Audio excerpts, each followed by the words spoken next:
नमो सिद्धाणं नमो आयर्याणं नमो वज्रायाणं नमो लोये सहसाहुणम्।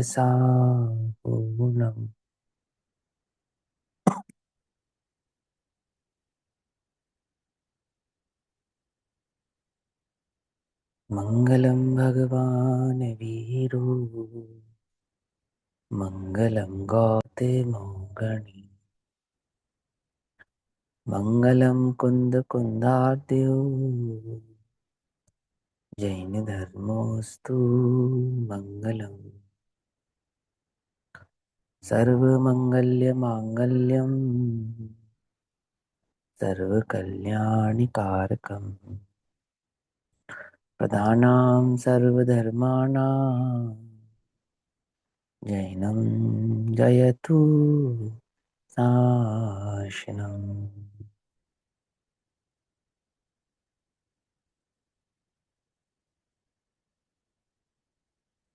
सर्वव्यापैकचेत्रोप स्वरूपाय परात्मने स्वोपलब्धि प्रसिद्धाय ज्ञानानंदात्मने नमः।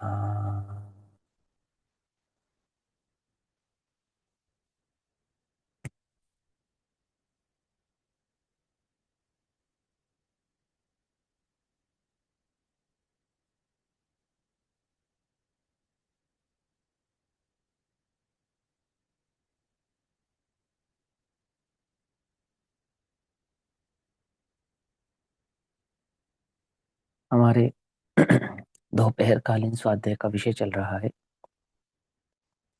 श्री प्रवचन सारजी प्रमागम। श्री प्रवचन सारजी प्रमागम का स्वाध्याय हम सभी आचार्य अमृत चंद्र देव द्वारा रचित तत्व प्रतिपिका तथा आचार्य जयसेन देव द्वारा रचित तात्पर्य वृत्ति टीका के आधार से कर रहे हैं। भाव चल रहा है प्रवचन सारजी के दूसरे महाधिकार का, जिसका नाम है ज्ञेय तत्व प्रज्ञापन महाधिकार। इस दूसरे महाधिकार का दूसरा लघुधिकार, जिसका नाम है द्रव्य विशेष प्रज्ञापन अधिकार। ज्ञेय तत्व प्रज्ञापन अधिकार के अंतर्गत द्रव्य विशेष प्रज्ञापन अधिकार की अंतिम गाथा 144 नंबर की गाथा चल रही है, जिसमें काल द्रव्य के स्वरूप के संदर्भ में चर्चा चल रही है। काल एक द्रव्य है और वह द्रव्य अपने उत्पाद व ध्रुव ऐसे पर्याय स्वभाव के साथ विद्यमान है। काल द्रव्य की पर्याय का नाम समय है और वह समय अन्य द्रव्यों की पर्यायों में निमित्त कारण होता है, गणना करने हेतु, ना कि परिणमन करने हेतु। ठीक, समयों से गणना की जाती है तो उसको उपचार से परिणमन ऐसा भी कह दिया जाता है। पकड़ में ही बात नहीं पकड़। अब किसी को तर्क हुआ कि जैसे जीव और पुद्गल जब गमन करते हैं तब धर्म अथवा अधर्म द्रव्य का निमित्त होता है। समझना ध्यान से, जीव और पुद्गल जब गमन करेंगे तो गमन करने के काल में ही तो धर्म द्रव्य का गमन निमित्त होगा। जब जीव और पुद्गल गमन ही नहीं करेंगे तब तो धर्म द्रव्य का निमित्त नहीं होगा, है ना। सही बात है ना, कि बिल्कुल सही बात है कि गमन का हेतु तो तभी पड़ेगा जब जीव और पुद्गल का गमन होगा। तो क्या इसी प्रकार से जीव और पुद्गल में जब परिणमन होगा तब काल द्रव्य का निमित्त होगा, है? तो बोलते ऐसा नहीं है। तो कैसा नहीं है? चूंकि काल नामक द्रव्य पर्याय का ही हेतु तो देने वाला है, तो ऐसा भ्रम नहीं करना कि काल द्रव्य के कारण ही जीव और पुद्गल में पर्याय होती है। समझे? तर्क समझ में आई बात? तर्क क्या है कि जब जीव या पुद्गल गमन करे तब धर्म द्रव्य का निमित्त हो। तो काल द्रव्य का यदि निमित्त हटा लिया जाए, जैसे धर्म द्रव्य नहीं है कहाँ, आलोकाकाश में, तो जीव और पुद्गल की गति भी नहीं है ना आलोकाकाश में, है ना। तो यानी अगर काल द्रव्य नहीं होगा तो जीव और पुद्गल का परिणमन भी नहीं होगा, है ना। तो बोले ऐसा नहीं, ऐसा नहीं लगाना। तो फिर कैसा लगाना कि काल जो द्रव्य है उसके कारण किसी द्रव्य में पर्याय होती हो, ऐसा नहीं है। प्रत्येक द्रव्य की पर्याय अपने आधार अपने स्वभाव से ही होती है। अपनी परिणमन शक्ति प्रत्येक द्रव्य की अपनी ही है, परंतु उन उस परिणमन शक्ति में जो हम एक विशिष्ट परिचय, परिचय कहते हैं ना, परिचय, विशिष्ट परिचय को मापते हैं, वो काल द्रव्य की पर्याय की अपेक्षा से मापते हैं। ठीक। विशिष्ट परिचय को मापने में तो होता है काल का व्यवहार काल परिचय, और निश्चय से क्या है कि प्रति समय, मैंने किसी भी द्रव्य की पर्याय को एक समय का कहना, सो एक समय का जो कहना हुआ वो काल द्रव्य के परिणमन के हेतु से कहना होता है। धर्म और अधर्म द्रव्य का निमित्त है कि जीव गमन करे और रुके। तो काल द्रव्य का निमित्त क्या पड़ा फिर इसमें, जब सभी द्रव्य का परिणाम अपने आधार से ही होता है? समझ में आई बात नहीं? समझ में? धर्म और अधर्म द्रव्य का निमित्त क्या पड़ा कि गमन करे। आकाश द्रव्य का निमित्त क्या पड़ा कि अवगाहन करे। तो काल द्रव्य का इसमें निमित्त क्या पड़ा कि जब काल द्रव्य के कारण परिणमन होता ही नहीं, तो हम काल को द्रव्य ही क्यों स्वीकार करें? उसका कोई रोल तो बताओ। समझ में आई बात नहीं? समझ में? कोई ऐसा ठोस रोल होना चाहिए ना उस काल द्रव्य का, है ना? जैसा ठोस रोल धर्म अधर्म और आकाश का है, कि भले ही उसका ठोस रोल तुम्हें समझ में नहीं आता, ठोस समझते हो ना, एक एक मजबूत पक्ष उसका होना चाहिए। तो बोले भले ही तुम्हें उसका मजबूत पक्ष दिखाई नहीं देता है, परंतु वह द्रव्य है, अपने स्वरूप अस्तित्व के साथ विद्यमान है, अपने द्रव्य गुण पर्याय भाव से परिणमित होता है, और कालाणु के भाव से आकाश के प्रत्येक प्रदेश पर स्वतंत्र भाव से विद्यमान होता है। और उस काल द्रव्य का ठोस पक्ष बस इतना ही है, कितना, कि हम किसी भी द्रव्य की पर्याय को जब एक समय का कहते हैं, तो वो एक समय कहने का अधिकार हमें काल द्रव्य से ही प्राप्त हुआ है। समझ में आ रही बात? नहीं समझ में? है ना? उसका कोई ठोस रोल नजर नहीं आता, तो हमें वो द्रव्य ही नजर नहीं आता। तो कहते हैं ऐसा नहीं समझना, वो द्रव्य है, उसकी स्थिति है, वो अपने सत्ता भाव से विद्यमान है। ठीक। अब इतनी बात समझाने के बाद अंतिम गाथा 144 नंबर की गाथा ये बतलाती है कि वो काल द्रव्य का स्वरूप कैसा है, आकाश द्रव्य जैसा है, धर्मधर्म द्रव्य जैसा है, या वो अपने स्वतंत्र भाव से ही विद्यमान है, या पुद्गल जैसे प्रदेशों वाला है, या अन्य प्रदेशों भाव वाला है। तो गाथा 144 एक तो ये समझाती है कि वो प्रदेश बिना का नहीं है, भले ही हम उसको अप्रदेशी कहते हैं, और वो एक प्रदेशी होता हुआ किस प्रकार से विद्यमान है, ये दो बातें इस 144 नंबर की गाथा में आचार्य देव हमारे समक्ष रखते हैं। क्लियर है ना? तो 144 नंबर की गाथा 395 नंबर का पेज। कहते हैं और भी बहुत सारे तर्क हैं काल द्रव्य के संदर्भ में, जैसे भी मैंने दो तर्क समझाए, लेकिन वो समय अनुसार मैं आपको बताता रहूंगा। अभी सारे तर्क बताऊंगा ना तो कंफ्यूज हो जाओगे आप। तो गाथा वाइज तर्क समझोगे तो ज्यादा बेटर है। फिर जब पंचास्तिकाय आदि ग्रंथ पढ़ने का जब अपने को मौका मिलेगा, तो वहां जब काल द्रव्य का डिटेल करेंगे, तो वहां और नवीन तर्क आपके समक्ष रखेंगे, जिससे आपको और बातें अच्छे से समझ में आए। एक पक्ष और समझो, देखो, किसी जैसे इस गाथा की टीका में ये एक बात आती है, कई विद्वान ऐसा कहते भी हैं कि आचार्य जयसेन देव ने जो ये बात कही अंत में सम्यक दर्शन को लेकर, कि काल के कारण नहीं होता है और काल को हम उपादेय नहीं मानते हैं, और उपादेय तो चैतन्य भगवान आत्मा ही है, तो इस बात को कहने का कोई औचित्य नहीं था। मतलब उन्होंने बस अपने आप से वो बात कह दी, कोई ऐसा कोई खास बात थी नहीं वो। लेकिन बात ऐसी नहीं है, वो खास इसलिए थी, एक तो ये समझाना था कि किसी भी द्रव्य का जो परिणमन है वो काल के कारण नहीं होता। दूसरी बात कि आपने काल लब्धि को तो आगम में कई बार पढ़ा है, अध्यात्म में भी कई बार पढ़ा है, और आगम अध्यात्म में तो काल लब्धि का बड़ा एक विशेष जोर भी है ना, एक विशेष पक्ष है उसका। तो वहां जिस काल लब्धि की बात की जाती है, वो काल लब्धि कौन सी है? तो काल लब्धि काल द्रव्य की नहीं है, तो किसकी है? वो द्रव्य की काल लब्धि जो द्रव्य का स्वकाल कहलाती है वो है। समझना ध्यान से, द्रव्य का स्वकाल और काल द्रव्य, इन दोनों में क्या अंतर है? द्रव्य का स्वकाल और काल नामक द्रव्य, इन दोनों में क्या अंतर है? जितना अंतर दो द्रव्यों में है उतना अंतर है। प्रत्येक द्रव्य की लंबाई चौड़ाई स्थिति गहराई को मापता है, तो स्वद्रव्य स्वक्षेत्र स्वकाल और स्वभाव नापता मापता है। समझ में बात? एक द्रव्य जैसे मान कर लो जीव द्रव्य, तो जीव द्रव्य कितना लंबा है, कितना मोटा है, कितना चौड़ा है, कितना गहरा है, ये कोई परद्रव्य के निमित्त से नहीं मापा जाएगा। जो द्रव्य की स्थिति होगी वो स्वद्रव्य भाव से होगी, स्वक्षेत्र भाव से होगी, स्वकाल भाव से होगी, और स्वभाव भाव से होगी। समझ में ही बात? आकाश द्रव्य जीव द्रव्य को स्पेस देता है, तो इसका मतलब यही नहीं कि जीव आकाश में रहता है। जीव तो स्वक्षेत्र में रहता है। यदि जीव आकाश में रहे, समझना ध्यान से, तो फिर आकाश के एक प्रदेश भाव में जो अनंत शक्ति मानी गई है उसमें बाधा पड़ेगी। पकड़ में आती बात, नहीं पकड़ में आती? तो जब सूक्ष्मता से विचार करते हैं तो अवगाहनत शक्ति आकाश के पास अपनी होते हुए भी, और सभी द्रव्य आकाश के आधार से रहते हैं ऐसा होते हुए भी, प्रत्येक द्रव्य में अपनी एक अवगाहनत शक्ति को स्वीकार करता है जैन दर्शन। जो पुद्गल में भी मानी गई, जो जीव में भी मानी गई, जो धर्म अधर्म में भी मानी गई, और जो कालाणु में भी मानी गई। समझना। और इसी आधार से बनकर आता है एक किसी भी एक द्रव्य की स्वद्रव्य, स्वक्षेत्र, स्वकाल और स्वभाव की परिभाषा। समझ में आई बात? बहुत ध्यान से समझना। अब जैसे मैं जीव द्रव्य हूं और मेरा कार्य स्वकाल यानी कि मेरे काल भाव से होगा, तो जो मेरा स्वकाल भाव है वो मेरे बिना होगा क्या? क्या कहा? मेरे बिना तो नहीं होगा। तो जब मैं कहता हूं स्वकाल, तो वह स्वकाल मेरे स्वद्रव्य आश्रित बात है। जब मैं द्रव्य की तरफ देखूं तो स्वकाल कह सकता हूं, और जब मैं द्रव्य की तरफ ना देखूं तब मैं स्वकाल नहीं कह सकता हूं। क्यों नहीं कह सकता हूं? क्योंकि काल को देखना भेद है और द्रव्य को देखना अभेद है। क्या कहा? बात समझ में आती नहीं समझ में आती? जब मैं अपनी किसी विशिष्ट पर्याय की ओर देख रहा हूं, स्वकाल क्या है मेरा? मेरी विशिष्ट पर्याय स्वकाल कहलाएगी। समझ में आ रही बात? दृष्टि का विषय और प्रमाण के विषय को थोड़ा बहुत गहराई से समझना। जब मैं कहता हूं स्वकाल, तो स्वकाल कहने का तात्पर्य क्या होता है? मेरी एक विशिष्ट पर्याय, उसको कहूंगा मैं स्वकाल। हाँ बोलो भैया, मोहित भाई बताओ बताओ।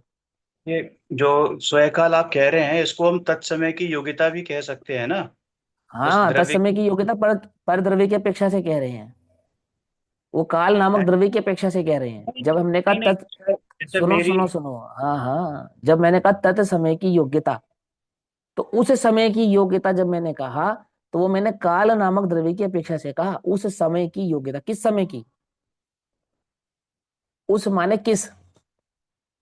कि उस समय माने वो समय से सापेक्ष कर रहे हैं। लेकिन यहां मैं जो बात कहना चाहता हूं उसमें थोड़ा सा अंतर है। उस अंतर को ध्यान से समझो। जो आपने सीखा है, जो आपने पढ़ा है, वो बिल्कुल करेक्ट है। मैं उसकी बात यहां नहीं कर रहा हूं, मैं उसमें एक विशेष बात समझाना चाहता हूं आपको। उस पर थोड़ा जोर देना है ना, थोड़ा सा अपना कंसंट्रेशन वहां लेकर आओ। जब मैंने कहा स्वकाल, तो स्वकाल कहने का तात्पर्य मेरी पर्याय। सीधी सी बात है ना, बिल्कुल सिंपल सी बात है। वहां पे जीव को पर्याय से जब लंबाई से मापा जाता है, तो वो लंबाई किसको कहते हैं? पर्याय भाव को कहते हैं, जिसको हम ऊर्ध्व प्रत्यय के नाम से पहचानते हैं। और ऊर्ध्व प्रत्यय के उस परिणमन का नाम ही स्वकाल कहलाता है। जैसे स्वद्रव्य, तो द्रव्य माने जीव द्रव्य। स्वक्षेत्र यानी मेरे प्रदेश, स्वकाल यानी मेरी पर्याय, और स्वभाव यानी मेरे गुण। ऐसा ही है ना? ये समझाया ना आपको? स्वद्रव्य, स्वक्षेत्र, स्वकाल और स्वभाव। तो स्वद्रव्य माने मैं जीव द्रव्य हूं, स्वक्षेत्र माने मेरे प्रदेश है, असंख्यात प्रदेश, स्वकाल माने मेरी अनंत पर्याय, और स्वभाव मेरे अनंत गुण। ऐसा ही है ना? अब समझो ध्यान से। तो जब मैंने कहा स्वकाल, तो स्वकाल कहने का तात्पर्य हुआ मेरी एक विशिष्ट पर्याय। विशिष्ट क्यों कह रहा हूं मैं? क्योंकि मैं स्वकाल की बात कर रहा हूं, इसलिए विशिष्ट की बात कर रहा हूं। और जब मैं स्वद्रव्य कहता हूं, तब मैं द्रव्य सामान्य की बात कहता हूं। तो स्वद्रव्य कहने में तो स्वद्रव्य, क्षेत्र, काल, भाव चारों ही अखंड रूप से एक द्रव्य बनते हैं। लेकिन स्वकाल कहने के टाइम पर मैं द्रव्य में काल का भेद करता हूं, एक पर्याय का भेद कर रहा हूं। बात समझ में आ रही नहीं? स्वकाल कहना तो पर्याय दृष्टि है। क्या कहा? कुछ समझ में आई बात नहीं? वो तो द्रव्य में भेद दृष्टि है, भेद दृष्टि।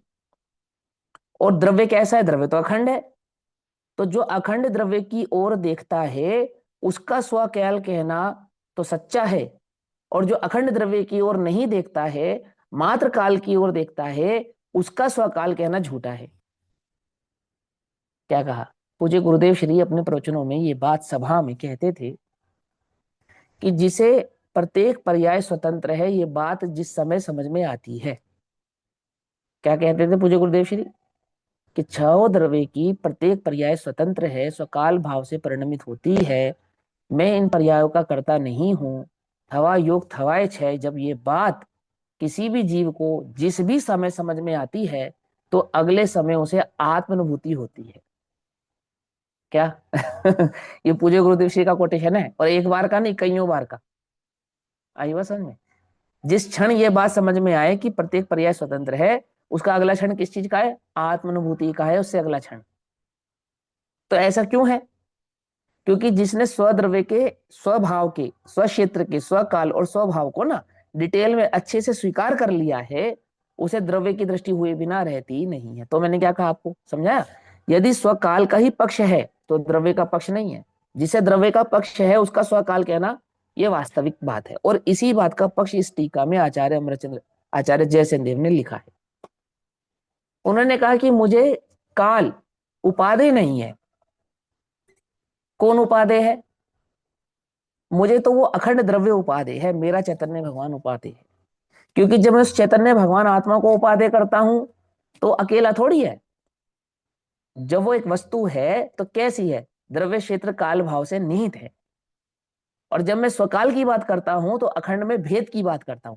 और भेद दृष्टि से वस्तु की दृष्टि होती नहीं है। यहाँ अन्य काल द्रव्य से तो मेरी कोई पर्याय होती नहीं है, लेकिन स्वकाल मेरी पर्यायों की भी यदि मैं दृष्टि करूं तो मेरा कार्य होता नहीं है।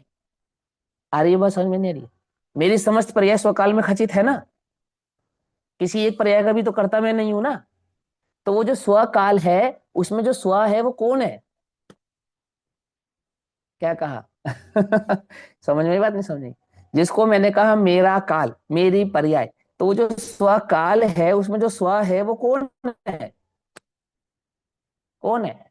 कि एक तो है कि वो पर्याय स्व है जो प्रकट होगी, लेकिन वास्तविक स्व तो मैं हूं जिसके आश्रय से वो रहती है।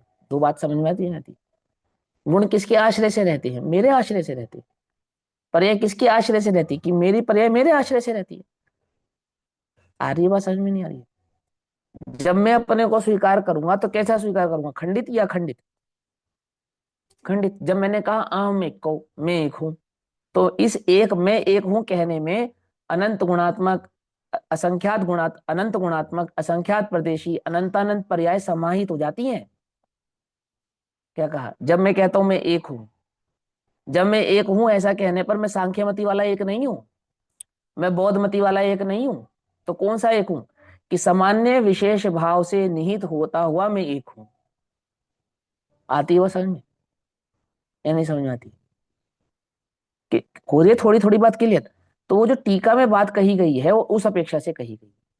अब देखो यहाँ क्या कहते हैं, हम गाथा पढ़ते हैं, 144 नंबर की गाथा है। यहाँ समझाना है कि काल पदार्थ के अस्तित्व की अन्यथा उन अनुत्पत्ति होने से, मन अन्यथा माने जैसा हमने आपको स्वरूप समझाया है वैसा ही है, अन्य नहीं है।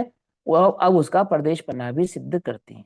प्रदेशपना क्या सिद्ध करते हैं? कि द्रव्य जगत में ऐसा कोई नहीं है जो उत्पाद व ध्रुव की युक्तता वाला तो हो और द्रव्य ना हो और मन प्रदेश ना हो। तो बोले ऐसा तो नहीं हो सकता।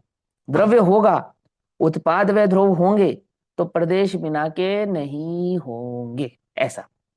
तो आचार्य कुंद देव 144 नंबर की गाथा कहते हैं, जस्सण संति पदेसा पदेश में तम व तच्चदो नादुम सुननम जानतमत्थम अत्थम तरभूत मथिदो।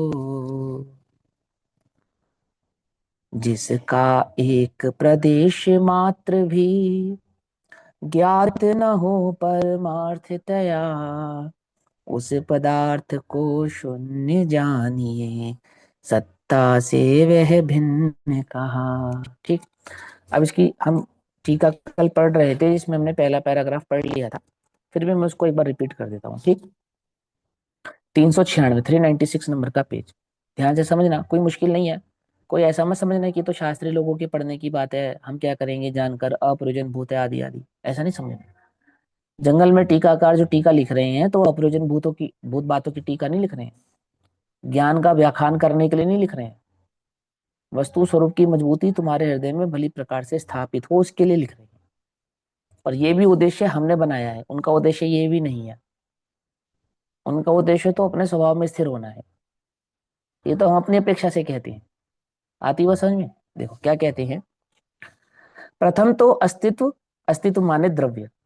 जब हमने कहा अस्तित्व तो एक द्रव्य, तो जो द्रव्य होगा वो कैसा होगा? उत्पाद व और ध्रुव की एक के रूप वृत्ति है। वस्तु है तो उत्पाद व ध्रुव की एकता रूप एक रूप वृत्ति वाला ही है, अन्यथा नहीं। वह वृत्ति अर्थात विद्यमानता प्रदेश के बिना ही काल के होती है, यह कथन संभवित नहीं है। कि प्रदेश के बिना ही काल द्रव्य में उत्पाद व ध्रुव होते हों तो ऐसा मानना सही नहीं है। क्यों?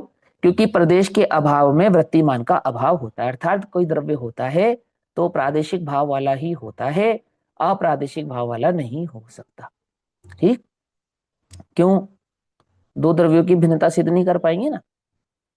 दो द्रव्यों की भिन्नता प्रादेशिक भाव की भिन्नता होती है। ठीक है ना। मेरा मेरी पर्यायों से भिन्नत्व है तो प्रादेशिक भिन्नत्व नहीं है, लेकिन मेरा अन्य द्रव्य से भिन्नत्व है तो प्रादेशिक भिन्नत्व है। ठीक। दूध और सफेदी की भिन्नता और दूध और गिलास की भिन्नता में जमीन आसमान का अंतर है ना। यहाँ कहते हैं वह तो शून्य ही है, अर्थात जो प्रदेश वाला नहीं है वो कुछ भी नहीं है। ना वह ना अगर वो द्रव्य नहीं है तो उत्पाद व ध्रुव की युति भी उसमें सिद्ध हो सकती नहीं है, शून्य है। क्योंकि अस्तित्व नामक वृत्ति से अर्थांतरभूत है। अर्थात क्या कहा? क्योंकि अस्तित्व क्या है कि अस्तित्व यदि उत्पाद व ध्रुव से अन्य हो तो फिर वह कुछ भी नहीं है, शून्य ही है, ऐसा। और यदि यहां यह तर्क किया जाए कि मात्र, ये तर्क कौन कर रहा है? जैसे काल द्रव्य का स्वरूप समझ में नहीं आया है वो तर्क कर रहा है कि यदि तुम्हें ऐसा लगे, तुम्हारी बुद्धि में ये बात ऐसी आ जाए, या तुम्हें ऐसा विचार आने लगे कि जो काल नामक द्रव्य है वह मात्र समय नामक पर्याय वृत्ति ही माननी चाहिए, है ना। माने समय का प्रवाह ही मात्र काल है और कुछ नहीं है। आई ना। उसको सापेक्षता का सिद्धांत कहा। जो जो जो विज्ञान ने सापेक्षता का सिद्धांत माना ना, वो ऐसा है जैसे अन्य मतियों ने माना। और कभी कभी हमें भी ऐसा लग सकता है।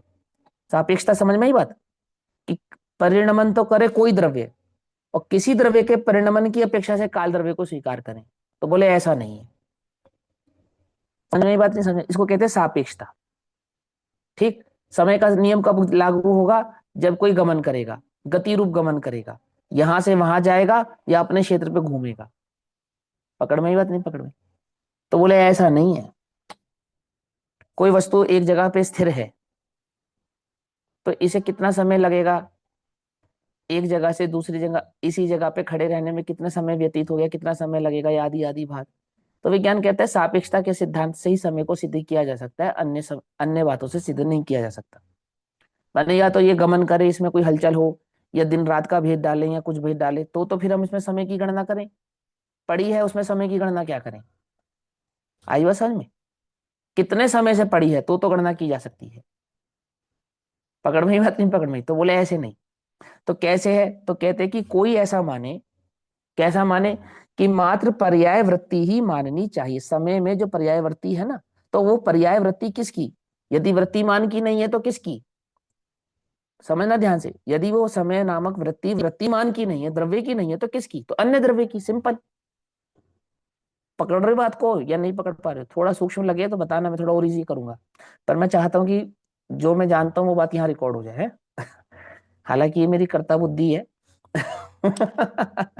अच्छी बात नहीं है, पर बस लालच है भाई अपने मन में। सुनो भैया, समय पर्याय वृत्ति ही माननी चाहिए। आगे, वृत्तिमान यानी कि कालाणु पदार्थ की क्या आवश्यकता है? आगे ना बात, मतलब वो वृत्तिमान की क्या आवश्यकता है? समय मात्र वृत्ति को मान लेना चाहिए। तो उसका समाधान इस प्रकार है। देखो, मात्र वृत्ति अर्थात समय रूप परिणति ही काल नहीं हो सकती। हम पिछली गाथा में भी इसको डिटेल कर चुके हैं, फिर भी तुम्हें। हाँ बोलो बोलो, बोलो कुछ कहना है। यही बोल रहा था कि पिछली गाथा में भी यही बात आई थी, अब इसको हाँ दोबारा हाँ मतलब। हाँ हाँ, बताएंगे ना, क्योंकि प्रदेशों की सिद्धि करनी है ना। तो प्रदेश की सिद्धि करने से पहले स्वभाव की ही सिद्धि की जाती है। एक बार छोड़ो 10 बार, जितनी बार भी सिद्धि करेंगे, द्रव्य के किसी भी पक्ष की सिद्धि करेंगे तो वो इसी प्रकार से की जाएगी। पहले उसके होने की सिद्धि करेंगे, तो होने की सिद्धि उसकी प्रवृत्ति से होती है। जैसे ज्ञान है जगत में, तो ज्ञान है जगत में, ये मात्र ज्ञान नामक पर्याय ही सिद्ध कर सकती है और कोई सिद्ध नहीं कर सकता। मान के चलो केवल ज्ञान की पर्याय प्रकट ना हो तो कैसे सिद्ध होगा कि केवल ज्ञान है? बोलो। बनाए रखो तुम अपना स्वभाव केवल ज्ञान। जब तक केवल ज्ञान की पर्याय प्रकट ना हो इस जगत के अंदर, तो कौन सिद्ध करेगा कि केवल ज्ञान है? पकड़ में ही बात नहीं? पकड़ में ही। शक्कर में से मिठास की पर्याय ना आए तो शक्कर में मिठास नामक गुण है, किसकी ऐसी सिद्धि कैसे हो सकती है कोई सिद्धि करने वाला जगत में? नहीं कर सकता। इसलिए आचार्य देव ने पहले ही अधिकार में ये बात कही है इस प्रवचन सार जी के। क्या? कि प्रवृत्ति के बिना द्रव्य की सिद्धि नहीं हो सकती। ये सिद्ध किया उन्होंने। अगर प्रवृत्ति मान नहीं मानोगे तो फिर वो द्रव्य सिद्ध नहीं हो सकता। वो द्रव्य कौन सा है ये सिद्ध नहीं हो सकता, किन गुणों वाला है ये सिद्ध नहीं हो सकता। उसकी सिद्धि उसकी प्रवृत्ति करती है, ऐसा। तो यहाँ कहते हैं मात्र प्रवृत्ति अर्थात समय रूप परिणति ही काल नहीं हो सकती, क्योंकि वृत्तिमान के बिना वृत्ति नहीं हो सकती। ये तो हम पहले आपको सिद्धि कर चुके, वृत्तिमान के बिना वृत्ति नहीं होती है। अब वो वृत्तिमान प्रादेशिक भाव वाला ही है, वो सिद्ध करना है ना। तो आपको पुरानी बात याद दिला रहे हैं कि देखो भैया वृत्ति सिद्ध हुई थी, बोले हाँ हुई थी। वृत्तिमान के बिना वृत्ति हो सकती है, तो वो भी नहीं हो सकती, वो भी तुमको हम समझा चुके हैं। अब वो वृत्तिमान क्या है कि वो वृत्तिमान प्रादेशिक भाव के बिना नहीं हो सकता, ये बतलाएंगे अब हम तुमको। ठीक, ऐसा। तो यदि ये कहा जाए कि वृत्तिमान के बिना भी वृत्ति हो सकती है, तो प्रश्न होता है कि वृत्ति तो उत्पाद व ध्रुव की एकता रूप होनी चाहिए। वृत्ति किसका नाम है? जिसमें उत्पाद व और ध्रुव ये तीनों हो। मात्र उत्पाद व हो उसका नाम भी नहीं, मात्र उत्पाद हो उसका नाम भी नहीं, और मात्र वह हो उसका नाम भी नहीं। और तीनों का एक आश्रय कौन हो सकता है? वो द्रव्यभूत आश्रय ही हो सकता है। तो अकेली वृत्ति उत्पाद व ध्रुव की एकता रूप कैसे हो सकती है? अब यदि यह कहा जाए कि अनादि अनंत अनंतर परस्पर अंतर हुए बिना एक के बाद एक प्रवर्तमान, अनादि अनंत अनंत माने बिना अंतर के निरंतर परिणमन है, बस वही नाम समय की वृत्ति है। तो अनेक अंशों का कारण एकात्मकता होती है। जो अनेक अंश हो ना, जैसे महावीर और मारीच में एकता स्थापित करनी हो तो पर्याय की अपेक्षा से नहीं कर सकते आप। महावीर और मारीच में यदि एकता स्थापित करनी है तो वहां द्रव्य के साथ ही उसकी एकता स्थापित की जा सकती है। महावीर और मारीच छोड़ो, ये सुनो, दूध से दही बनाते हो, दूध से दही बनाते हो ना, तो दूध और दही में एकता कैसे स्थापित होगी? बोलो बोलो। वो दूध नामक पदार्थ के बिना दूध और दही में एकता स्थापित नहीं हो सकती। पदार्थ नहीं बदलना चाहिए, वो पर्याय बदल जानी चाहिए। आई बात समझ में? ऐसा। तो कहते हैं इसलिए अब दही को तो नहीं कह सकता ना ये वो दूध नहीं है। वो जो हम सुबह दूध लाए थे वो कहाँ है? कि ये रहा, ये तो दही है। अरे भैया दही नहीं है, दूध है, ये वही दूध है जो सुबह लाए थे। तो सुबह के दूध से शाम की दही की जो एकता स्थापित होगी वो किस आधार से होगी? वो दही और दूध के भेद से स्थापित नहीं हो सकती, वो दूध नामक पदार्थ की अपेक्षा से ही एकता स्थापित की जा सकती है, ऐसा। वो हमारा कुंडल था, वो कहाँ है? कि ये रहा, ये तो कड़ा है, ये तो कड़ा है। कि भैया ये कुंडल ये वही कड़ा है। तो कुंडल और कड़ा में एकता कब स्थापित हो सकती है? जब उसका स्वर्णवत भाव वो समान हो। वो स्वर्णवत भाव समान नहीं होगा तो कुंडल और कड़े में एकता स्थापित नहीं की जा सकती। समझ में आ रही बात? नहीं समझ में आ रही? ये सारे उदाहरण आचार्य देव पहले दे चुके हैं ना, कुंडल कड़े आदि के। तो ये सब उदाहरण मैं आपको रिपीट करा के याद दिला रहा हूं। अब यहाँ ऐसे कहते हैं कि अंतर हुए बिना एक के बाद एक प्रवर्तमान। तो कहते हैं अनेक अंशों का कारण एक आत्मकता होती है। अंश अंशी के बिना नहीं हो सकता, और अंशी को तुम स्वीकार नहीं करोगे तो किसका अंश है, ये कैसे सिद्ध करेंगे हम? तो इसलिए पूर्व पूर्व अंशों का नाश होता है और उत्तर उत्तर के अंशों का उत्पाद होता है, तथा एकमेकता रूप एकात्मकता रूप ध्रुव्य रहता है। इस प्रकार मात्र अकेली वृत्ति भी उत्पाद व ध्रुव्य की एकता रूप हो सकती है, तो ऐसा नहीं है। ठीक, क्योंकि उस अकेली वृत्ति में तो जिस अंश में नाश है और जिस अंश में उत्पाद है वे दो अंश एक साथ प्रवृत्त नहीं होते। ये सारे तर्क हम पहले पढ़कर आए ना, उन्हीं को रिपीट कर रहे हैं। इसलिए उत्पाद और व्यय का एक के कहां से हो सकता है? उत्पाद और व्यय का एक के तो तभी हो सकता है जब ध्रुव नामक द्रव्य वहां पर स्थापित हो, तथा नष्ट अंश के सर्वथा अस्त होने से और उत्पन्न होने वाले अंश अपने स्वरूप को प्राप्त न होने से अर्थात उत्पन्न नहीं हुआ है, इसलिए नाश और उत्पाद की एकता में प्रवर्तमान ध्रुव्य कहां से हो सकता है? वो कह रहे कि यदि तुम उत्पाद व ध्रुव्य में उत्पाद व की एकता का नाम ध्रुव्य मानोगे तो वह भी सिद्ध नहीं होता, क्योंकि जिसका नाश हो चुका है वो वर्तमान में नहीं है, और जो वर्तमान में है ही नहीं और नाश जो हो चुका है, उन दोनों की एकता कैसे स्थापित की जा सकती है? माने जो जो इस समय कुंडल है ही नहीं, कुंडल का तो अभाव हो चुका, और कड़ा की तुमने उत्पत्ति कर दी। तो कड़े से कुंडल की एकता यदि स्थापित करनी हो तो बिना स्वर्णत भाव के स्थापित नहीं की जा सकती। तुम स्वर्ण तो स्वीकार ना करो और कुंडल और कड़े की एकता स्थापित करो, तो कुंडल और कड़े की एकता स्थापित नहीं कर सकते। तो तभी स्थापित होगा जब उसमें स्वर्ण वही होना चाहिए, तब। स्वर्ण वही नहीं होगा तो नहीं सिद्ध कर सकते आप, है ना। ये तर्क यहां दे रहे हैं। आगे क्या कहते हैं? ऐसा होने पर त्रिलक्षणता अर्थात उत्पाद व ध्रुवता नष्ट हो जाती है। कैसा होने पर? जब हम ध्रुव को स्वीकार नहीं करते हैं तब उत्पाद व ध्रुवता भी स्वीकार होती नहीं है। क्षणभंग अर्थात बोध सम्मत क्षणिक क्षण विनाश उल्लसित हो उठता है। उल्लसित हो उठता है माने प्रकट हो जाता है, कि बौद्धों की मान्यता प्रकट हो जाती है, जो द्रव्य को तो मानते नहीं है और प्रवाह कर्म को ही एकमात्र स्वीकार करते हैं, और प्रवाह कर्म से ही इस बात की सिद्धि करते हैं कि यही द्रव्य है। माने प्रवाह कर्म को ही क्या मान लेते हैं, जीव पुद्गल धर्म धर्म आकाश काल, जिस भी द्रव्य की सिद्धि करनी है वो प्रवाह कर्म मात्र की करते हैं, माने पर्याय मात्र को द्रव्य मानते हैं। और इसलिए उनका उनका जो मत है वो कहलाता है क्षणिकवाद। क्या कहलाता है उनका मत, क्षणिकवाद। और वो क्षणिकवाद होने से क्या कहते हैं कि वो जो प्रवाह कर्म है ना, प्रवाह कर्म एक के बाद एक, एक के बाद एक, एक के बाद एक, एक, तो मोक्ष किसका नाम है, ये प्रवाह कर्म के टूट जाने का नाम। क्या समझे, संस्कार की वृत्ति खत्म हो जाए, यानी ज्ञान शून्य हो जाए, तो मोक्ष हो जाएगा। आ रही बात समझ में नहीं आ रही है? अब वो कहते हैं कि ऐसा नहीं होता है, तो कैसा होता है सुनो। नित्य द्रव्य अस्त हो जाता है और क्षण विध्वंसी भाव उत्पन्न होते हैं, मतलब वो जो बौद्धों की मान्यता है वो प्रकट होने लगती है। इसलिए इसलिए तत्व विपल्लव के भय से, माने तत्व के विलुप्त होने के भय से, पकड़ में बात। तत्व विपल्लव का मतलब होता है तत्व का विलुप्त हो जाना। कब, जब हम प्रवाह कर्म को तो उत्पाद व ध्रुव माने और द्रव्य को स्वीकार ना करें तब। तो कहते हैं इसलिए तत्व विपल्लव के भय से अवश्य ही वृत्ति का आश्रयभूत कोई वृत्तिमान ढूंढकर स्वीकार करना योग्य है। तो यहां तक तो आपको बात हमने बतलाई थी, वो आपको रिपीट हो गई, फिर से आपको रिकॉल करा दी। अब आगे की बात सुनो। अब आगे की बात क्या कहते हैं, वह तो प्रदेश ही है, यहां से शुरू होती है टीका। क्या कहा, वो जो वृत्तिमान है वो क्या है, कि वो वृत्तिमान कुछ न द्रव, वो वृत्तिमान ना गुण है ना पर्याय है, सुनो ध्यान से।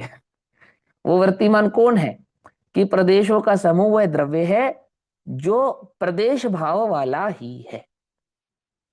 ऐसा वस्तु के जो संपूर्ण खंड और संपूर्ण भावों में पाया जाए उसे गुण कहते हैं। गुण किसे कहते हैं, जो संपूर्ण वस्तु में पाया जाए।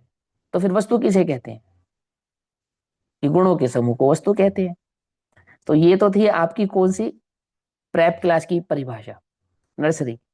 लेकिन थोड़ा ऊपर आओ, अब क्या कहते हैं, यहाँ कहते हैं कि वो जो द्रव्य है वो प्रादेशिक भाव है, और एक प्रदेश के अनंत गुणात्मक भाव से, इससे वो गुणों का समूह कहलाता है। प्रदेश तो होता है एक, लेकिन उस एक प्रदेश वाले द्रव्य में भी गुण होते हैं अनंत। समझ में, बात नहीं समझ में, द्रव्य तो होता है प्रदेश, परंतु उस एक प्रदेश में भी एक गुण नहीं होता, अनंत गुणात्मक होता है। और कोई भी वस्तु ये आमुक वस्तु है, ये गुणों से पहचानी जाती है, इसलिए परिभाषा बनती है कि गुणों के समूह को द्रव्य कहते हैं। पकड़ में ही बात। लेकिन वो गुण रहते कहाँ हैं, द्रव्य में विद्यमान कहाँ है, तो वो द्रव्य में प्रदेश भाव से विद्यमान है। यदि गुणों को प्रदेश मान लेंगे तो फिर किसी भी वस्तु को एक प्रदेशी, बहुप्रदेशी, असंख्यात प्रदेशी, अनंत प्रदेशी आप सिद्ध नहीं कर सकते। यदि गुणों को प्रदेश मानोगे तो सभी द्रव्य के समान प्रदेश स्वीकार करने पड़ेंगे।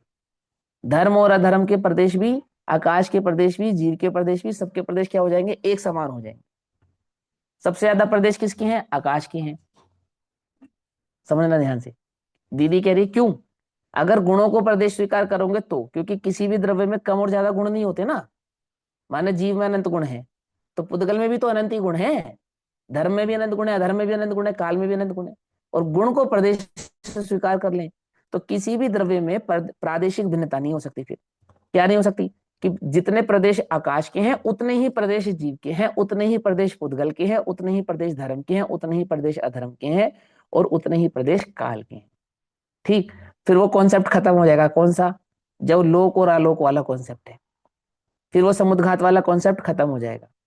फिर जब जीव समुद्घात की पर्याय को प्राप्त होगा ना, तो अंत रहित होता चला जाएगा, वो समुद्घात कभी समाप्त नहीं होगा। क्या कहा? समुद्घात कितने समय का होता है, अरे समुद्घात कितने समय का होता है, 8 समय का। 4 समय का, 8 समय का। 4 समय का आठ होता समय है, आठ आठ समय का। समय 8 समय का। हाँ, 4 फैलने का और 4 चार सिकुड़ने समय के, में फैलते हैं, एक एक समय में 8 7 8 है भाग ना, बनेंगे चार ना, तो चार, एक एक समय में फैलते हैं। हाँ हाँ हाँ, 4 फैलने के 4 सिकुड़ने के, यही है ना, गलत हाँ। तो नहीं कह रहा मैं। हाँ, क्योंकि वो संख्यात प्रदेशी है। अगर नहीं हो, अगर नहीं हो तो फैलने के समय अनंत हो जाएंगे। क्या कहा, कुछ बात समझ में ही नहीं है? अगर आत्मद्रव्य के प्रदेश अनंत हो जाएं तो समुद्घात के काल में जब वो फैलेगा तो कितने समय तक फैलेगा? फिर अब अनंत फैलते ही चला जाएगा, अब खत्म नहीं होगा। फैलेगा, सिमटेगा ही कभी नहीं कुछ बात सिमटेगा। समझ में आ रही है फैलता ही नहीं? चला कुछ कुछ जाएगा। कैच कर पा रहे हो? आ, मेरा शायद नेटवर्क का इशू है, तो मेरे को जब भी कोई ऐसी गंभीर बात बतानी होती है ना, ऐसे ही पंगा होता है। सुनो, आई समझ में बात? क्या कहा मैंने आपसे? यदि जीव के प्रदेश अनंत हो जाए, कितने अनंत? जितने आकाश के अनंत हैं, तो संकुचित भाव से विद्यमान जीव जब समुद्घात करेगा, तब वो कितने समय में समुद्घात करेगा? फैलने के समय कितने होंगे? अनंत समय तक फैलता रहेगा, अंत रहित समय तक फैलता ही चला जाएगा। आई बात समझ में?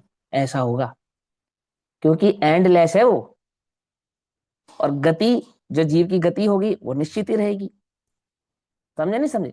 यानी यानी कि अनंत प्रदेशी, जो आपने आकाश द्रव्य है ना अनंत प्रदेशी जिसको कहा, उस अनंत का कहीं ना कहीं अंत स्वीकार करना पड़ेगा आपको, जो जैन दर्शन स्वीकार नहीं करता, यदि उसको समय में बांध लिया आपने तो।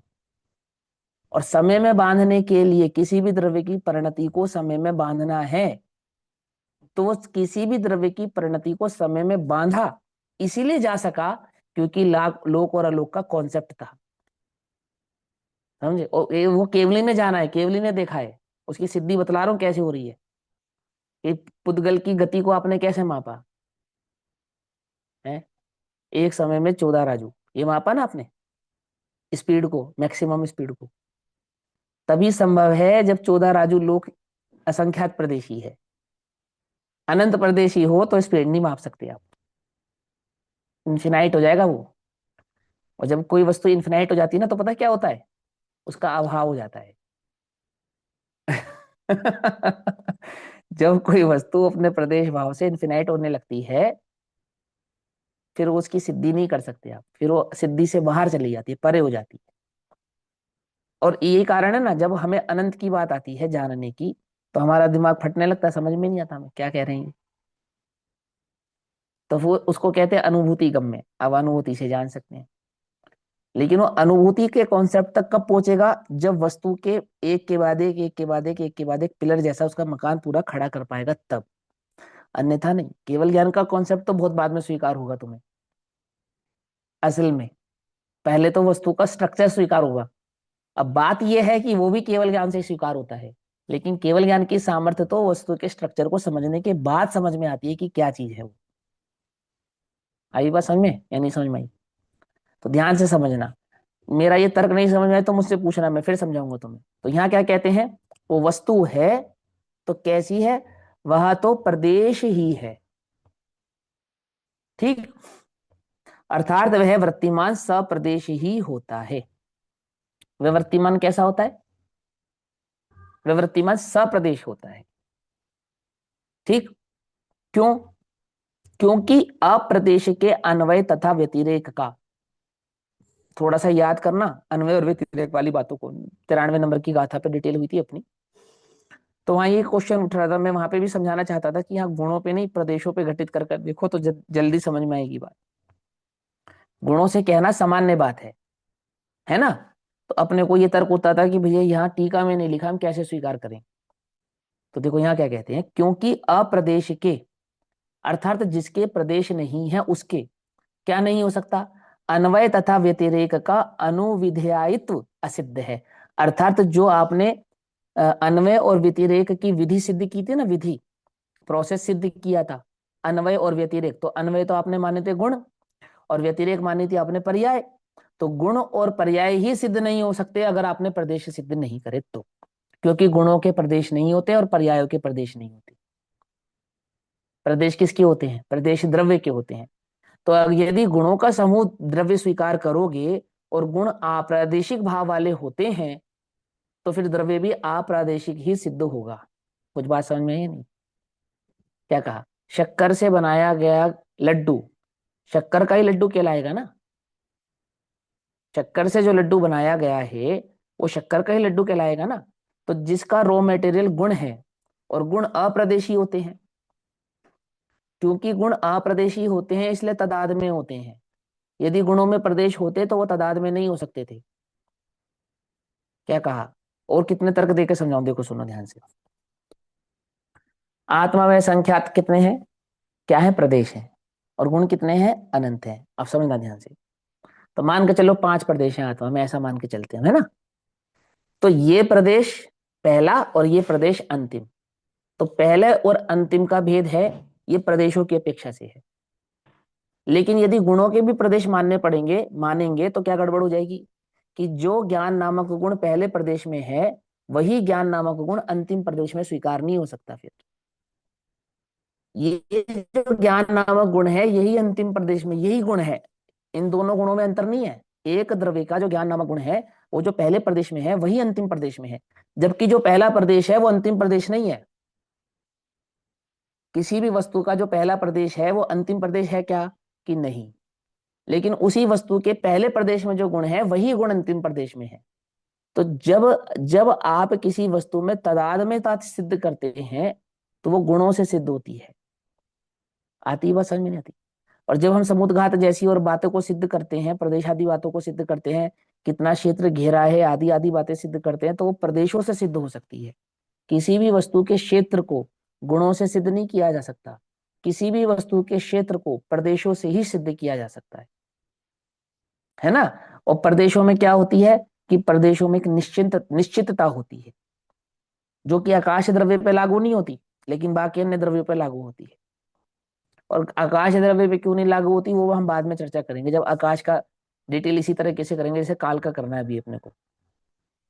तो क्या कहते हैं कि वो जो वस्तु है, वो प्रदेश के बिना सिद्ध नहीं हो सकती। प्रदेश क्या है, प्रदेश वो वस्तु का वो भाव है जिसमें अनंत गुणात्मक और अनंत पर्यायात्मक भाव विद्यमान होते हैं, हो सकते हैं, संभव है। गुणों के प्रदेश स्वीकार करने में, अब जैसे एक प्रदेश में अनंत गुण, तो 1/अनंत हो जाएगा प्रदेश, यदि गुणों के प्रदेश स्वीकार करोगे तो निरअवयवी सिद्ध नहीं होगी, फिर वो सअवयवी सिद्ध हो जाएगी वस्तु। क्या कहा, यदि प्रदेशों के गुणों के प्रदेश मानेंगे, तो प्रदेश कहाँ रहते हैं, गुण कहाँ रहते हैं, प्रदेश में रहते हैं। तो एक प्रदेश में कितने गुण है, अनंत गुण है। तो प्रत्येक प्रदेश के अनंत भेद हो जाएंगे।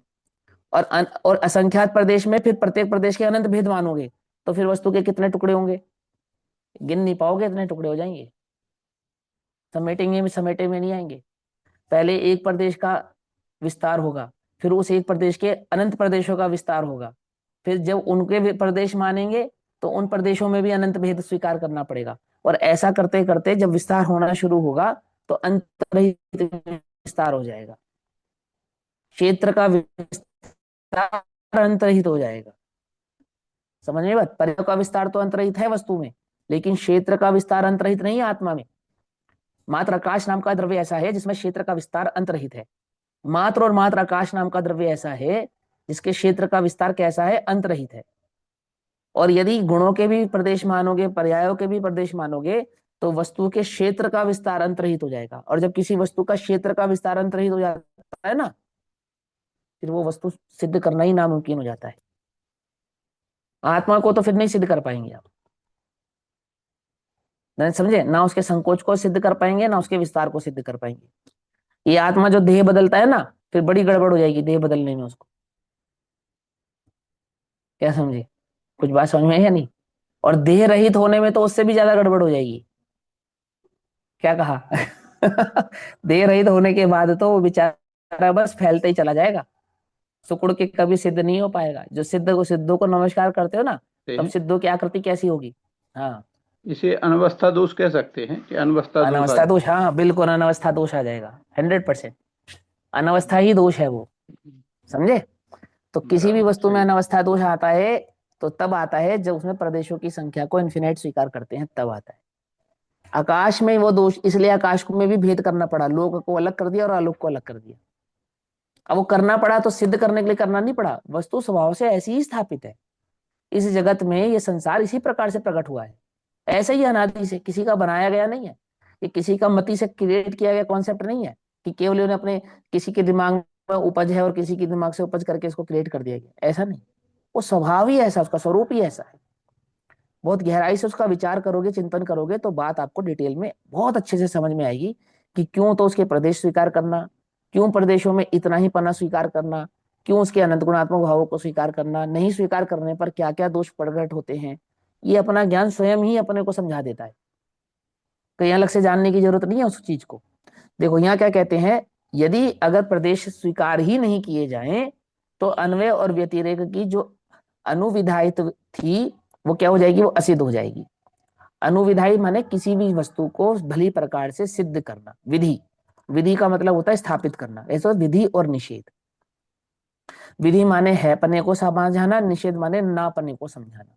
अनुविधायी का मतलब हो गया कि भली प्रकार से जो हमने संपूर्ण भाव से उसको स्थापित किया था, क्षेत्र की अपेक्षा से, काल की अपेक्षा से, भाव की अपेक्षा से और द्रव्य की अपेक्षा से। तो द्रव्य क्षेत्र काल भाव से जब वस्तु की स्थापना की और फिर उसमें अन्वय व्यतिरेक का कॉन्सेप्ट दिया तो वो कुछ भी सिद्ध नहीं होगा। ऐसा तो क्या कहलाएगा, वो अनुविधायित तो असिद्ध है। देखो ब्रैकेट में भी लिखा है, जो अप्रदेश होता है वह अन्वय तथा व्यतिरेकों का अनुसरण नहीं कर सकता। अन्वय और व्यतिरेकी सिद्ध नहीं होंगे, गुण कहाँ स्वीकार करेंगे, पर्याय कहाँ स्वीकार करेंगे। फिर दो द्रव्यों में जो प्रादेशिक भिन्नता थी, प्रदेश तो स्वीकार ही नहीं किया, तो प्रादेशिक भिन्नता कैसे सिद्ध करेंगे। समझ में ही बात नहीं, समझ मैंने दो द्रव्यों की भिन्नता भी सिद्ध नहीं कर सकते आप। दो द्रव्यों की भिन्नता उनके प्रदेशों के कारण ही सिद्ध होती है। मैं जीव द्रव्य और तुम जीव द्रव्य, हम दोनों भिन्न है ना, समान जाति के होने पर भी, एक जैसे गुणात्मक होने जैसे पर भी, एक जैसे प्रदेश होने पर भी, रंच मात्र भी अंतर नहीं है तुम में और मुझ में, है ना। लेकिन फिर भी हम दोनों एक दूसरे से भिन्न है। क्यों, प्रादेशिक भिन्नता। दो सिद्धों के बीच में क्या भिन्नता है, ना तो गुणात्मक भिन्नता है ना पर्यायात्मक भिन्नता है। यदि दो सिद्धों में कोई भिन्नता है तो प्रादेशिक भिन्नता है, और प्रदेश आप स्वीकार नहीं करोगे तो दो सिद्धों की भिन्नता भी सिद्ध नहीं हो सकती। फिर वो अद्वैत ब्रह्मवादियों का जो मत है वो सिद्ध हो जाएगा कि इस जगत में एक ही आत्मा है। समझे, एक ही है, जो कुछ है वो एक है। समझे या नहीं समझे क्या कहा, अद्वैत ब्रह्मवादियों का अद्वैतवाद क्यों है, क्योंकि वहां वस्तु के प्रदेश नहीं है। इसलिए उद्गल भी जीव है, जीव भी जीव है, काल भी जीव है, धर्म भी जीव है, अधर्म भी जीव है। जितने भी तुमने तत्व माने वो सब जीव ही है। क्या समझे। फिर ज्ञान ज्ञ का कॉन्सेप्ट भी सिद्ध नहीं होगा। फिर कॉन्सेप्ट आएगा ज्ञान, ज्ञान का कॉन्सेप्ट। जो कुछ झलकता ज्ञान में वो ज्ञ नहीं, बस ज्ञान है। फिर इतनी बात रह जाएगी, ज्ञ होता ही नहीं है, जो कुछ होता है ज्ञान ही होता है ना। अब यदि उसको प्रमाण से सिद्ध करे तो सच्चा है, और प्रमाण के बिना सिद्ध करे, सांख्य मती या अद्वैत ब्रह्मवादी जैसा सिद्ध करे तो झूठा है। एक ही बात, वही बात जो जैनियों का सिद्धांत है ना, जो कुछ झलकता ज्ञान में वो ज्ञ नहीं, बस ज्ञान है। कब सच्चा है, जब प्रमाण के साथ कहा जाए तब सच्चा है, और प्रमाण के बिना कहा जाए तो झूठा है। यदि ज्ञान में ये झलकते नहीं है तो भेद ज्ञान किससे करना है, ज्ञान से। ज्ञान ज्ञान से भेद ज्ञान करे, किससे भेद ज्ञान करे। जब ज्ञेय को जानता ही नहीं है तो ज्ञेयाकार कैसे बनेगा। फिर ज्ञानाकार को ज्ञेयाकार क्यों कहते हो जब ज्ञेय को जानता ही नहीं तो। कुछ बात समझ में आ रही नहीं, मैंने वो पूरा विषय ही उलट जाएगा, पूरी बात ही गड़बड़ हो जाएगी। ठीक, तो क्या कहते हैं, अर्थात उसमें ध्रुव तथा उत्पाद वे नहीं हो सकते। हाँ बोलो बोलो क्या कहना है। जो कुछ झलकता ज्ञान में वो गे नहीं बस ज्ञान है, तो उसमें जब हाँ गे आया तो गे शब्द ही नहीं आएगा ना, अगर हम ज्ञान को सिर्फ हाँ मतलब सब वस्तुओं कह को तो ज्ञान दिया, ही ज्ञान। हाँ कह तो तो दिया, वही तो कहा। वो कॉन्सेप्ट ही खत्म हो जाएगा, वही तो कहा मैंने, वो कॉन्सेप्ट ही नहीं रहने वाला। ज्ञ और ज्ञान का कॉन्सेप्ट ही खत्म, फिर ज्ञान और ज्ञान का ही कॉन्सेप्ट रह जाएगा ये। अब आगे क्या कहते हैं, प्रश्न। इस प्रकार काल सप्रदेश है तो उसके एक द्रव्य के कारणभूत लोकाकाश तुल्य असंख्यात प्रदेश क्यों ना मानने चाहिए। अब एक प्रश्न है कि काल यदि सप्रदेशी है तो कैसा सप्रदेशी है, जैसा आकाश नामक द्रव्य सप्रदेशी है क्या, ऐसा। ये प्रश्न है, क्योंकि आकाश कितना है, एक है, एक है, और प्रदेश कितने हैं, असंख्य, इनफिनाइट है, अनंत। हाँ अनंत, असंख्यात नहीं है, अनंत अनंत अनंत है। अनंत अनंत बराबर। आकाश द्रव्य के अनंत अनंत, अनंत अनंत प्रदेशी होता हुआ वो एक द्रव्य है, अखंड। अखंड है ना आकाश द्रव्य, लोक और आलोक से खंडित नहीं हुआ है। लोक और आलोक से खंडित तो हम अपनी बुद्धि में करते हैं उसको। आकाश एक अखंड द्रव्य है। तो जैसा आकाश नामक द्रव्य है क्या वैसा ही काल नामक द्रव्य है, यदि वो सप्रदेशी है तो। ये प्रश्न है। तो आप उसको कालाणु कालाणु क्यों करते हो, एक अखंड आकाश मान लो और प्रत्येक कालाणु को काल द्रव्य का प्रदेश मान लो, उसमें कोई कोई प्रॉब्लम है आपको? आकाश में भी तो मानते हो ना आप, एक अखंड आकाश द्रव्य मानते हो और उसके प्रदेश मानते हो। तो हम इस समय एक अखंड आकाश के कुछ प्रदेशों में विद्यमान है, ऐसा ही है ना? तो ऐसे ही काल द्रव्य को भी मान लो कि जैसे आकाश के प्रदेश हैं ऐसे काल नामक द्रव्य के प्रदेश है, और जैसे आकाश नामक एक अखंड द्रव्य है ऐसे काल नामक एक अखंड द्रव्य है। नहीं तुम्हें बड़ा मानना तो धर्म अधर्म जैसा मान लो कि उसका साइज अवस्थान जैसे धर्म और अधर्म द्रव्यों का है उतना उसका साइज है, ठीक है ना? अनंत प्रदेश नहीं मान ले तो असंख्यात मान लो, लेकिन एक द्रव्य मानने में और असंख्यात प्रदेशी या अनंत प्रदेशी मानने में आपको समस्या क्या है, ये प्रश्न है। तो कोई हमें तो कोई समस्या नहीं नजर आ रही होगी, बात तो सही है। क्या समस्या क्या है? उसको धर्म अधर्म जैसा मान ले, असंख्यात प्रदेशी एक द्रव्य, तो क्या क्या प्रॉब्लम क्या है उसके अंदर? तो उसका उत्तर देते हैं। उत्तर देखो, सबसे पहली बात तो यह है कि हम मान ले और तुम मान लो का कि यहाँ पे बात ही नहीं है। बात तो यह है कि केवली भगवान ने उस वस्तु का ऐसा ही स्वरूप देखा है, वो इसी प्रकार से विद्यमान है, और जिस प्रकार से विद्यमान है उसी प्रकार से कहा भी जाता है। लेकिन फिर भी एक ह्यूमन टेंडेंसी है, क्यों है? तो क्यों? अग्नि गर्म है ना, बोले हाँ क्यों? अब सच्ची बात तो यह है कि स्वभाव में तर्क नहीं होता, और किसी भी वस्तु का जो अवस्थान है वो उसका स्वभाव ही होता है। अवस्थान समझते हो? माने कोई वस्तु बहुत प्रदेश वाली है, कोई एक प्रदेश वाली है, कोई भेदाभेद प्रदेश वाली है, तो किसी ने बनाई है इसके लिए नहीं, उसका स्वरूप ऐसा ही है। अग्नि गर्म क्यों है, शक्कर मीठी क्यों है, अब इस क्यों का कोई जवाब नहीं है, वो स्वभाव है उसका, वो ऐसा ही है। पानी गीला क्यों है? क्यों है गीला? तो भैया तुम सूखा पानी बना लो, क्या कुछ बात समझ में आई या नहीं जगत में? तो रेत में तेल क्यों नहीं है, तिल में तेल क्यों है? वो तो स्वभाव है उसका, ऐसा ही है। अनार भी फल है, आम भी फल है। अनार में तो इतने सारे दाने निकलते हैं, आम आम पूरा है, वो एक एक गूदे के साथ आता है। ऐसा क्यों है? कि क्यों का कोई जवाब नहीं है, वो उसका ऐसा ही स्वभाव है। और स्वभाव में क्या नहीं होता? तर्क नहीं होता। असली बात तो यह है। फिर भी तुम्हारा दिमाग ज्यादा ही क्यों क्या क्या कर रहा है, तो उसका उत्तर सुनो भैया। अब तुमने क्यों, अगर तुम्हें क्यों जानना है तो फिर क्यों का जानने के लिए दिमाग भी उतना लगाना पड़ेगा। आ रही बस समझ में नहीं आ रही है? कि अगर तुम्हारे दिल में क्यों है तो फिर उस क्यों का जवाब भी ऐसा ही होगा, बारीक, क्योंकि बात वो थोड़ी बारीक है, सूक्ष्म। तो देखो क्या कहते हैं उत्तर। यदि ऐसा माना जाए, कैसा माना जाए? जैसा तुमने तर्क किया, जैसे आकाश नामक द्रव्य है वैसा ही काल नामक द्रव्य मान लिया जाए। यदि ऐसा माना जाए तो पर्याय समय प्रसिद्ध नहीं होता। क्या सिद्ध नहीं होगा?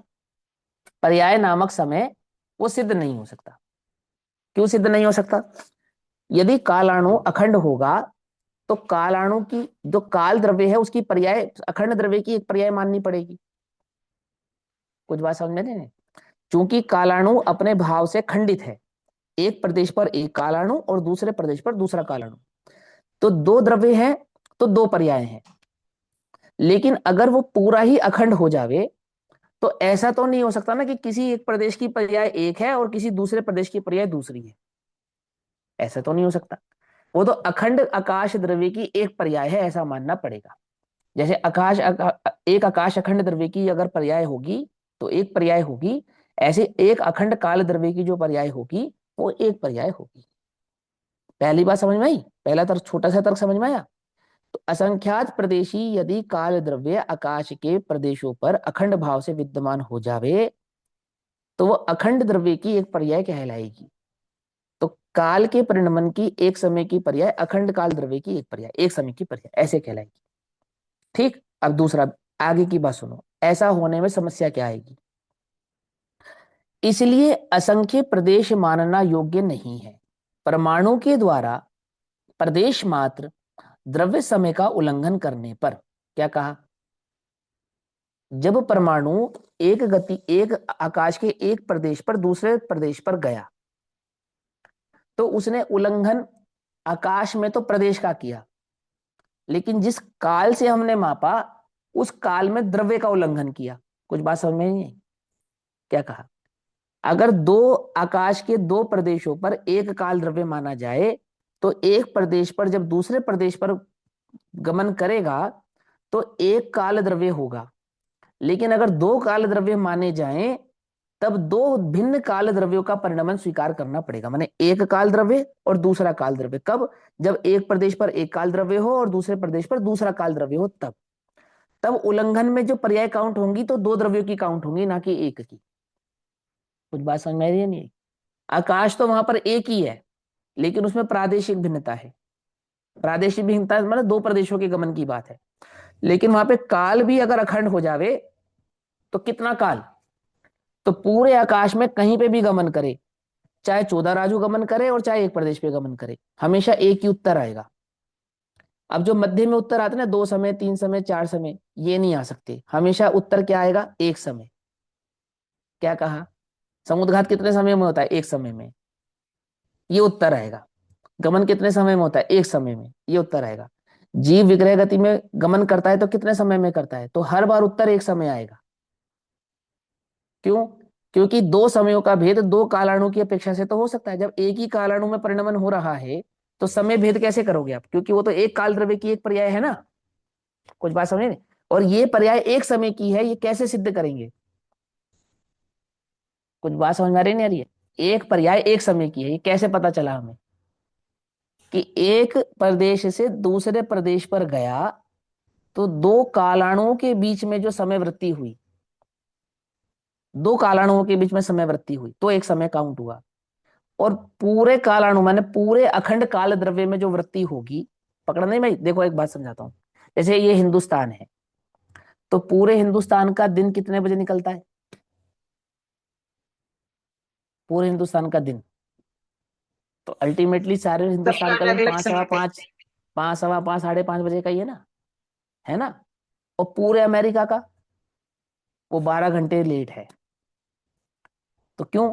क्योंकि हम सबका दिन सूर्य से है और उन सबका दिन भी सूर्य से है, और सूर्य एक है।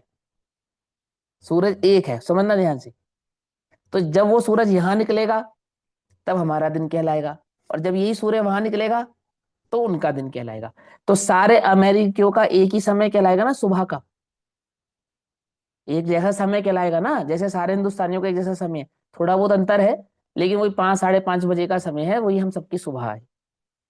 तो सभी द्रव्यों का परिणमन यदि इस अपेक्षा से समझेंगे कि काल अखंड कर देंगे, तब सभी का परिणमन का काल क्या बन जाएगा? एक ही समय बन जाएगा। हर गति का परिणमन एक समय हो जाएगा, हर चीज का परिणमन एक समय हो जाएगा। फिर जो आप समयांतर भेद करते हैं कि किसी में एक समय, किसी में 2 समय, किसी में 3 समय, किसी में 4 समय, ये जो भेद करते हैं, ये नहीं हो सकता। क्योंकि समय वृत्ति का परिणमन अखंड भाव से होगा, खंड भाव से होगा ही नहीं। देखो क्या तर्क दिया, तर्क समझो ध्यान से। फिर वो तीव्र 2 मिनट और हो रहे। मंदता, हाँ, तीव्रता तीव्र और और मंद मंदता, वो भी खत्म हो जाएगी। तीव्रता क्या वो और भी मंदता खत्म, क्या? तो है ही नहीं, तीव्र और मंदता का भेद ही नहीं रहेगा, सारे भेद खत्म। प्रत्येक परिणमन एक समय मात्र रह जाएगा। देखो मैं समझाता हूँ, कोई भी मुश्किल नहीं है, बस थोड़ा सा उपयोग चाहिए तुम्हारा। देखो यहाँ क्या कहा, ऐसा हो तो पर्याय समय प्रसिद्ध नहीं होता। आप पर्याय को समय सिद्ध नहीं कर सकते, फिर एक पर्याय को एक समय ऐसा सिद्ध नहीं कर सकते आप। क्यों नहीं सिद्ध कर सकते? उसका कारण इसलिए है कि असंख्यात प्रदेश मानना योग्य नहीं है। जब असंख्यात प्रदेश मानेंगे तो द्रव्य एक हो जाएगा। तो एक द्रव्य असंख्यात प्रदेशी हो चाहे अनंत प्रदेशी हो, उसकी एक ही पर्याय कहलाएगी ना। एक द्रव्य की एक पर्याय एक ही कहलाएगी ना। और हमें उस पर्याय को समय ऐसे मापना है, उस पर्याय को समय ऐसे मापना है। तो कैसे मापेंगे हम? उत्तर सुनो। परमाणु के द्वारा जब पुद्गल का एक परमाणु प्रदेश मात्र यानी एक प्रदेश से दूसरे प्रदेश पर गमन करता है मंद गति से, तो प्रदेश मात्र द्रव्य समय का उल्लंघन करने पर, आकाश का तो प्रदेश उल्लंघन करता है, लेकिन कालाणु में द्रव्य का उल्लंघन होता है। पहले कालाणु और दूसरे कालाणु, ऐसे दो द्रव्यों का उल्लंघन होता है। उल्लंघन करने पर अर्थात परमाणु के द्वारा एक प्रदेश मात्र कालाणु के निकट से दूसरे प्रदेश मात्र कालाणु तक मंद गति से गमन करने पर पर्याय समय प्रसिद्ध होता है। माने दो कालाणु होंगे, दो द्रव्य होंगे, तब समय समास सिद्ध होगा। अखंड द्रव्य में समय समास सिद्ध होता नहीं है। बात समझ में आ रही नहीं? मेरा परिणमन, मेरे असंख्यात प्रदेशों का परिणमन एक समय में होगा, तो असंख्यात के असंख्यात प्रदेशों का एक ही समय में होगा ना। लेकिन मेरा समय और आपका समय, हम दोनों के समय में अंतर है या नहीं है? मैं एक और उत्तर समझाता हूं।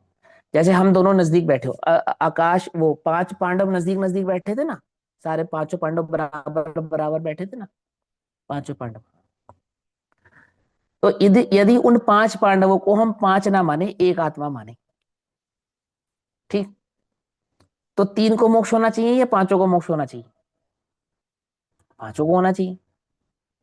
लेकिन क्योंकि हम उन्हें 5 मानते हैं तो सिद्ध कर सकते हैं कि 3 को हुआ और 2 को नहीं हुआ। पकड़ में आई बात, नहीं पकड़ में आई? यदि वे एक हो जावे तो एक का परिणमन ही अन्य का परिणमन स्वीकार करना पड़ेगा। अंतर समझ में आ रहा है, नहीं आ रहा? यानी जब मुझे सम्यक दर्शन होगा तो मेरे समस्त प्रदेशों में ही होगा ना। और ऐसा तो नहीं कि सम्यक दर्शन नदी की तरह बहेगा, पहले ऊपर होगा फिर धीरे धीरे धीरे धीरे नीचे जाएगा। तो सम्यक दर्शन कितने समय में होगा एक आत्मा को? 4 समय में। कि भैया ऊपर से शुरू हुआ और नीचे आने में समय लग गया। कुछ बात समझ में? नहीं, ऊपर से शुरू हुआ और नीचे आते आते समय लग गया ना। आत्मा के प्रदेशों में फैलते फैलते समय लगेगा, नहीं लगेगा? नहीं लगेगा। क्यों नहीं लगेगा? क्योंकि हमारे बीच में प्रादेशिक अखंडता है। तो समस्त प्रदेशों का जो परिणमन है वो एक समय का परिणमन है। कुछ बात समझ में आ रही नहीं आ रही है? एक प्रदेश का परिणमन एक समय का है और दूसरे प्रदेश का परिणमन दूसरे समय का है, ऐसा भेद नहीं कर सकते आप। वो भेद कब संभव हो सकता है? जब द्रव्य भिन्न हो तभी संभव हो सकता है। और द्रव्य अखंड हो अपने प्रदेश भाव से, तब आप उसमें द्वैत का भेद नहीं डाल सकते। तब तो उसमें पूरे में एक ही समय में परिणमन होगा जब भी होगा। तो जब आकाश के एक प्रदेश से दूसरे प्रदेश पर गमन होता है तो आकाश की तो एक ही पर्याय होती है, लेकिन काल की 2 पर्याय होती है। एक पर्याय कालाणु की पहले प्रदेश पर और दूसरी पर्याय कालाणु की दूसरे प्रदेश पर। तब एक कालाणु से दूसरे कालाणु को क्रॉस किया है वास्तव में, तो उसने आकाश को क्रॉस नहीं किया है। तो जब एक कालाणु से दूसरे कालाणु पे वृत्ति हुई तो टोटल तब तक काल की कितनी पर्याय प्रकट हो चुकी थी? कि एक ही पर्याय प्रकट हो पाई थी, एक। और यही अगर मंद गति से असंख्यात लोक प्रमाण चले तो कितना समय लगाएगा? मंद गति से असंख्यात। असंख्यात लोक, अच्छा, हाँ मंद गति से, हाँ वो उत्तर सुनो ध्यान से। यही जब मंद गति से असंख्यात लोक प्रमाण चलेगा तब असंख्यात समय कहलाएगा। तब क्यों कहलाएगा? क्योंकि पहले कालाणु से दूसरे कालाणु में एक समय, फिर तीसरे कालाणु पे एक समय, फिर चौथे कालाणु पे एक समय, फिर 5वें कालाणु पे एक समय, फिर छठे कालाणु पे एक समय, और ऐसा करते करते जब असंख्यात प्रदेशों को पार करेगा तब तक कितने समय बीते माने जाएंगे? असंख्यात समय बीते जाने माने जाएंगे। पकड़ा नहीं बात? तो तब तो समय गिना जा सकता है। और पूरा काल द्रव्य अखंड हो जावे तब, तब तो कौन से प्रदेश के परिणमन को एक कहेंगे? आकाश के कौन से प्रदेश के परिणमन को एक समय कहेंगे? सीधी नहीं कर सकते। कुछ बात समझ? किसी भी पर्याय के परिणमन को जब हम कहेंगे एक, तो एक कहने के लिए 2 बाट चाहिए क्या? वस्तु 2 ही ना हो तो एक कैसे सिद्ध करोगे? बोलो ये एक है। पता कब एक है? जब इसके साथ दूसरा खड़ा हो तब एक है। फिर दूसरा है ही नहीं जगत में। आप जो समझा रहे हो, फिर हाँ, किसी भी द्रव्य का स्थिति अनुभाग अलग अलग नहीं होगा, एक ही होगा फिर नहीं है। वो। हाँ, किसी का भी अगर अलग अलग होगा भी तो उसमें समय वृत्ति सिद्ध नहीं हो पाएगी। बराबर।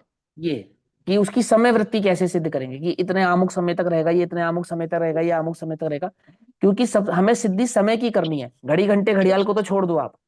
फिर भैया अनादि का भी कैसे वो पता चलेगा अनादि से? हाँ, मैं कहता हूँ अनादि तो कह सकते हो फिर, लेकिन व्यवहार जो समय है ना, समय समूह, वो सिद्ध नहीं हो पाएगा।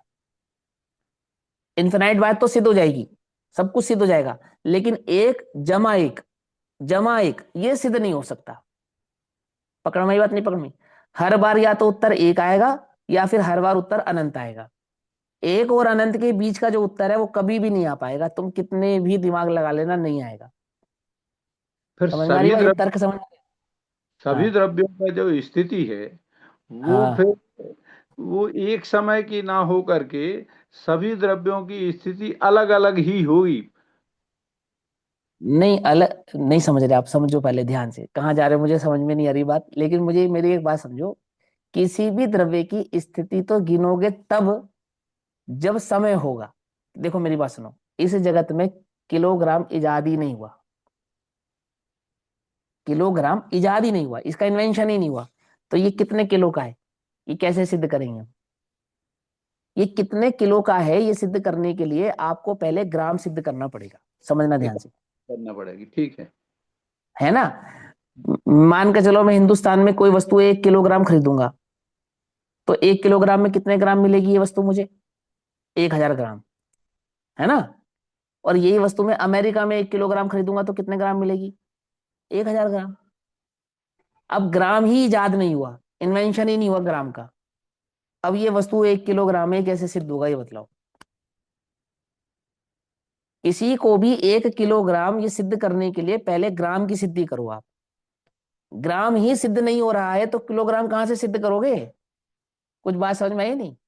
पहले समय सिद्ध किया जाएगा, फिर बाकी के समय सिद्ध होंगे। 1 + 1 + 1 + 1 2 3 4 5 बाद में सिद्ध करेंगे, पहले एक सिद्ध करो। कुछ बात समझ में आई नहीं? एक किसको कहेंगे? समझ में आई बात, नहीं समझ में आई? अभी तो समय ही सिद्ध नहीं हो पाएगा, अगर काल के द्रव्य को अखंड मान लेंगे तो बस समय बहुत हो गया। अभी मैं आपसे बाकी चर्चा कल करूंगा, तब तक के यार लिए ये सभी भी को जय सिद्ध नहीं हिंद। होगा, ये भी एक समझ जाएगा। ठीक है भैया, ओम नमः सिद्धेभ्यः। करेंगे, कोई नहीं, इजी है, घबराना नहीं, थोड़ा सा उपयोग की स्थिरता चाहिए और कुछ नहीं है ना। हाँ।